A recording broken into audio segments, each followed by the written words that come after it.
घेते.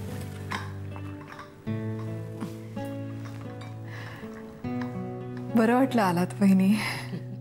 नाही तर खूप खूप दिवसात गाठीभेटी होत नाही तू. खरंय का तुझं? हल्ली प्रत्येक जण आपापल्या कामात असतो. शिवाय सगळ्यांच्याकडे मोबाईल आले. मग बरेचदा फोनवरच बोलणं होतं ना, त्यामुळे भेटीगाठी कमी झाल्या. आणि म्हणूनच सगळ्या शास्त्री कुटुंबांनी एक दिवस एकत्र यावं यासाठी काहीतरी योजलंय. काय? आपल्या वाड्याला अगं 150 वर्ष पूर्ण होत आहेत. त्यानिमित्ताने पुढच्या आठवड्यात आपण एक सोहळा साजरा करतोय.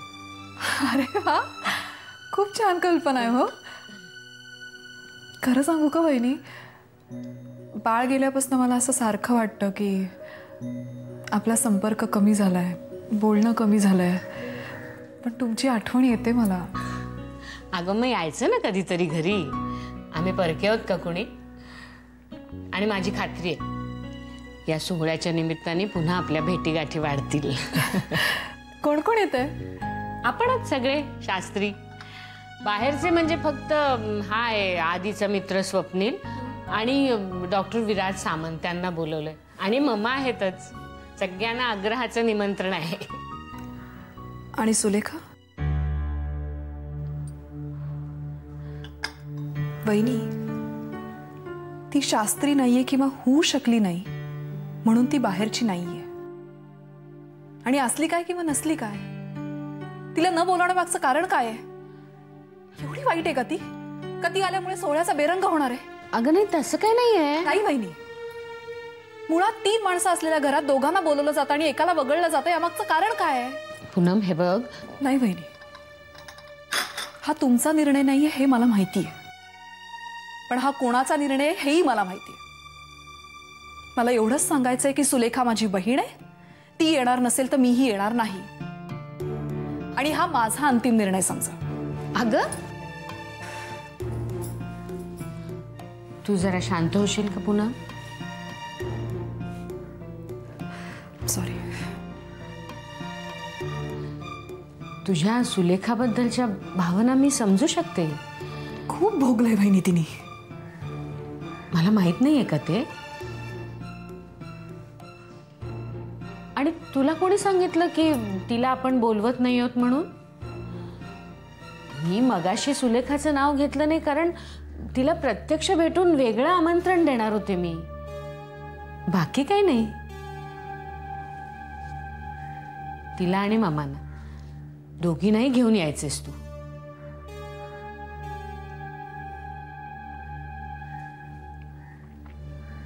ठीक आहे. निघू मी आता? माझा आवाज जरा चढला मगाशी. गैरसमज करून घेऊ नका. गैरसमज कसला? तुझ्या मनात शंका आली म्हणून तू चिडलीस. शंका दूर झाली, राग गेला ना. आता मनमोकळ्या गप्पा मारायला या तिघी जण. येते.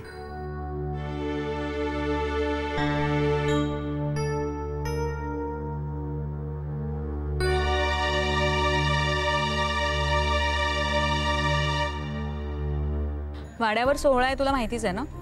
अख्खी शास्त्री फॅमिली येणार आहे तिथे. आणि मुख्य म्हणजे बऱ्याच दिवसांनी असे सगळेजण एकत्र येणार आहेत. त्यामुळे गप्पा, गोष्टी, गाणी, आठवणी सगळं असणार आहे. म्हणजे धमाल आहे कोण. पण मी तुला या सोहळ्यावर अभिप्राय द्यायला किंवा त्याचं समीक्षण करायला बोलवलेलं नाहीये. मी तुला रितसर आमंत्रण देते. तू यायचंयस कारण सगळ्या घरच्यांची अशी इच्छा आहे की तू तिथे असावंस. प्रिया, मला यायला आवडलं असतं का? एक मिनिट. काय? रेकॉर्डर ऑन केलाय मी. माझ्या घरच्यांना असं नको वाटायला की मी तुला बोलवलंच नाही. मी रितसर आमंत्रण केलेलं आहे. आता तू का येणार नाहीयेस याचं कारण सांगा. स्टार्ट. Come on Priya. अगं ऑफकोर्स मला यायला आवडेल, पण जेन्युइन एक मीटिंग आहे खूप महत्वाची. मी किंवा आधी आमच्या दोघांपैकी कोणाला तरी तिथे जायला पाहिजे. आणि खरं तर मीटिंग आदल्या दिवशी आहे, पण आहे बेंगलोरला. म्हणून मीच आधीला म्हणालो की you go ahead with the program. आणि काम लवकर आटोपलं तर मी होतो ना जॉईन. ओके. प्रिया, खरं सांगू, आज असं वाटतंय की विक्रांत असायला हवा होता. म्हणजे त्यांनी शास्त्री कुटुंबासाठी एवढं केलंय की, आणि तोच नाहीये. तसं असेल तर मग तू आणखी एक नाव विसरतोयस. शिप्रा.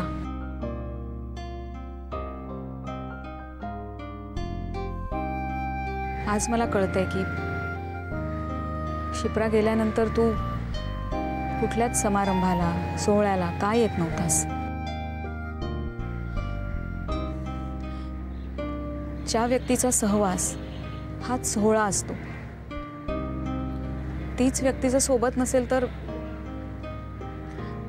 कसला सण आणि कसला सोहळा.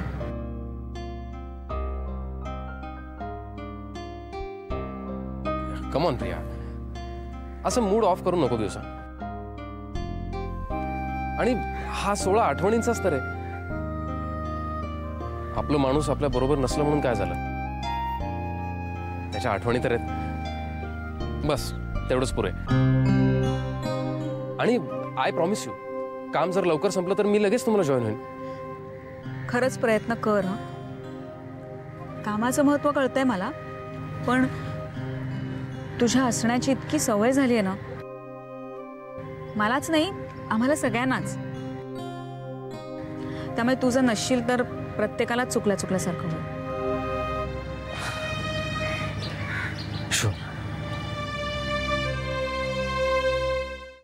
ए आई, अगं ये ना आता लवकर. अरे हो आले. हिचं म्हणजे ना, इथे कितीही महत्वाचं काम चालू असलं तरी हिचा सगळा जीव त्या किचन मध्ये अडकलेला असतो. काय ते बघ आली, मी म्हंटल ना येईल म्हणून. दूध फ्रीज मध्ये टाकलं आणि गॅस खालून बंद केला, एवढंच. विरजण लावलंच ना तू. अगं बाई, ते सगळं सोड आणि बस ना आता इथे. हो हो तू ये आधी. अगं हो हो बस बस बस बस. बसले. हा, तर आता महत्वाचा मुद्दा, वाड्यावरच्या सोहळ्याची तयारी कुठपर्यंत आली. येस, वाड्यावर जोरदार तयारी चालू आहे. Wada is almost ready for birthday. ए, आपण तो दिवस काही बर्थडे म्हणून साजरा करत नाही हो. एक सण उत्सव असा साजरा करतोय, त्यामुळे वातावरण तसंच असू. तथास्तु, तसंच असेल. प्रिया, तुला कळलंय ना, डेकोरेशन तुझ्याकडे म्हणून म्हटलं. हो, मला पटलंय आईचं.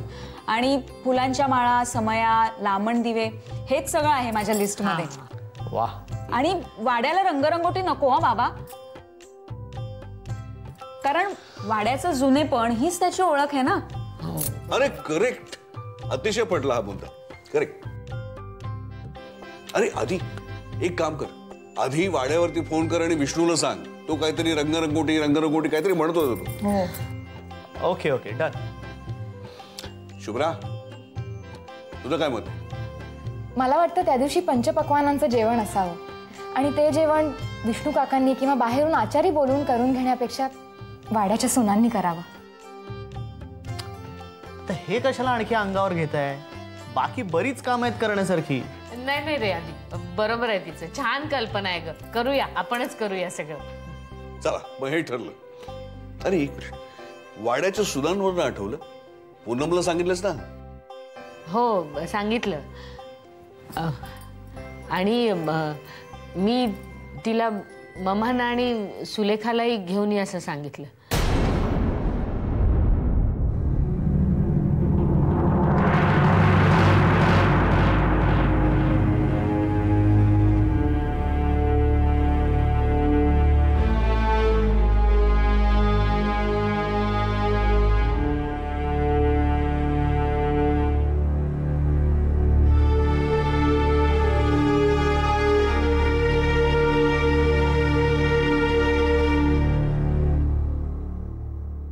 मला वाटलंच तुमच्या सगळ्यांची अशी रिॲक्शन होणार. पण मी मनापासून नाही हे केलं. माझ्या पुढे दुसरा काही पर्यायच नव्हता हो. अगं पण वसुधा, अहो मला पूर्ण बोलू तर दे. मी पूनमकडे गेले होते ना तिला बोलवणं करायला, तेव्हा ती असं म्हणाली की सुलेखाला जर बोलवलं नाही तर मी पण येणार नाही. त्यामुळे मग मला बोलवावं लागलं तिला. प्रिया, अगं प्रिया, माझं ऐक तरी.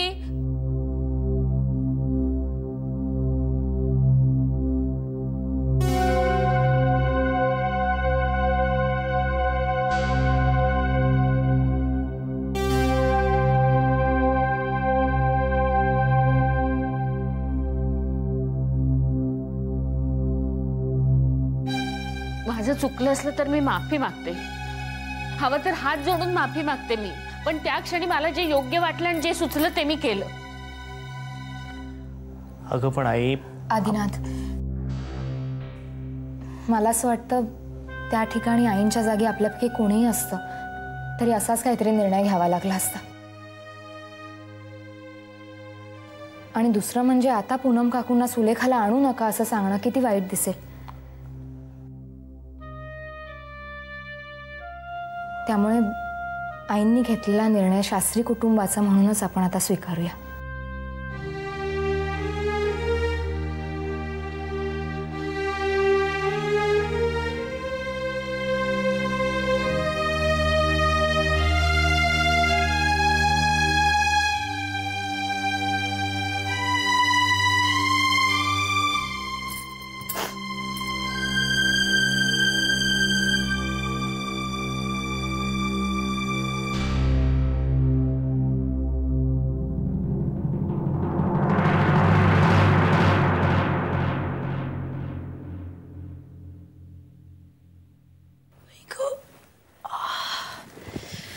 प्रथमेश अगदी दमून गेलाय. 2 मिनिटात झोपला. बरं झालं ना आपण जरा 2 दिवस जाऊन आलो. छान गेले 2 दिवस.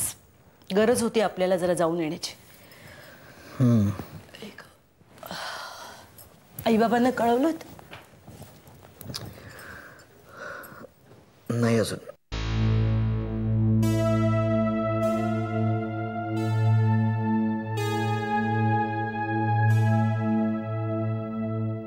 अशी तोकडी उत्तरं का देताय? विचार करतोय का? कसला? काय नाही. काय म्हणत होतेस तू? मी म्हणत होते आई बाबांना जाऊन भेटून या. उद्या जाऊन येईन. आणि कदाचित ते म्हणतील नुसतं जाऊन येतो असा SMS काय पाठवला. त्यांना सगळं नीट समजावून सांगा. म्हणजे त्यांना वाईट वाटेल, लागेल असं बोलू नका प्लीज. वाईट काय वाटायचं त्यात? आणि जे झालं तेच सांगणार. खोटं कशाला बोलायचं? नाही म्हणजे मला असं म्हणायचं आहे की आपण पुण्याहून आलो काय, अचानक असे गावाला निघून गेलो काय, काळजी वाटत असेल ना त्यांना. आणि शंकाही आली असेल मनात. त्या शंकेचं रूपांतर वादात नको व्हायला, एवढंच म्हणायचं. म्हणजे जे काही सगळं सुरळीत चाललंय ते कुठल्या गैरसमजामुळे बिघडायला नको, कोणाची मनं दुखावायला नको, तसंच म्हणायचं ना तुला? कळतंय तुम्हाला सगळं? सगळं कळतंय म्हणूनच म्हणतोय की काळजी करू नकोस. शांतपणे झोप आता. आता राधा टीचरना सकाळी उठायला उशीर होईल, मुलं सगळी वाट बघत बसतील. 7चं लेक्चर आहे तुझं. झोप. झोपते. मी पण खूप दमले. Good night.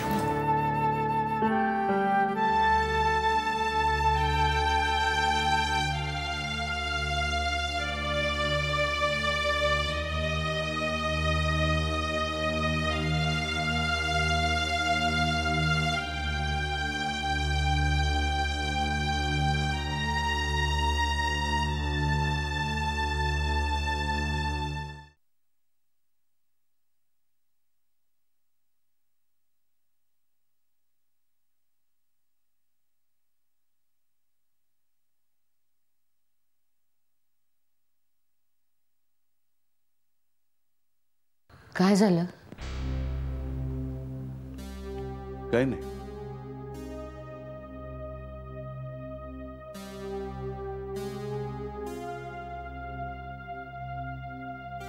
मला माहिती आहे, सुलेखाला मी परस्पर निमंत्रण दिलं ते कोणालाच आवडलेलं नाहीये.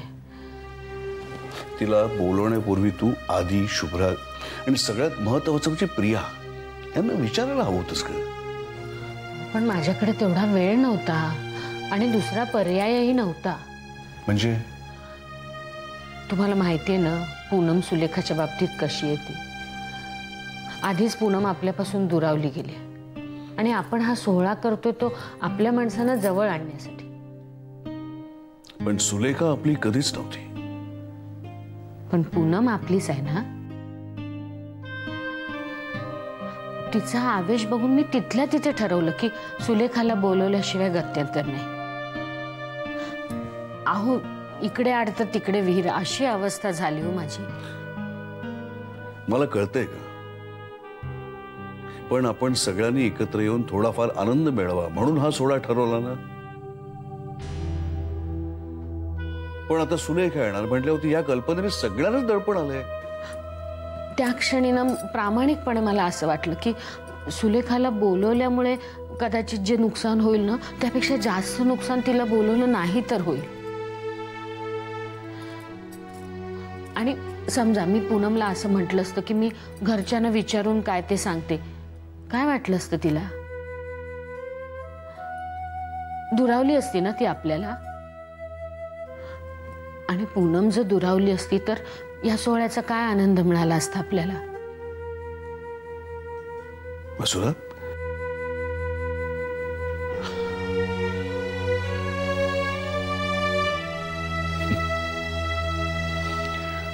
आपल्या घरामध्ये माझ्याऐवजी तुला कुटुंब प्रमुख म्हणायला हवं. अहो, काय बोलताय तुम्ही हे? अगं खरं सांगतोय. घरातल्या सगळ्यांचे मानापमान, त्यांची इगोज, त्यांची मतं ऐकून घेऊन कोणालाच एकमेकांचा त्रास होऊ नये म्हणून किती झटत असतेस तू. त्यात काय विशेष? आणि पूनमच्या वाट्याला केवढं दुःख आलंय हो. केवढं सोसलंय त्या पोरीनं. आधी निखिल गेला, त्या धक्क्यातून सावरते न सावरते तोच बाळ भाऊजी. बिचारी एकटी पडली हो. आणि नाती तोडण्यापेक्षा ती जवळ आणणं जास्त महत्वाचं ना. मी असं केलं म्हणून आपल्या मुलांना थोडं वाईट वाटेल, पण ती समजूतदार आहेत. मी असं का वागले ते समजू शकेल त्यांना. कसलीही काळजी करू नकोस. तू एकदा निर्णय घेतलायस ना, मग यातून चांगलं कसं घडेल याचाच आपण विचार करू.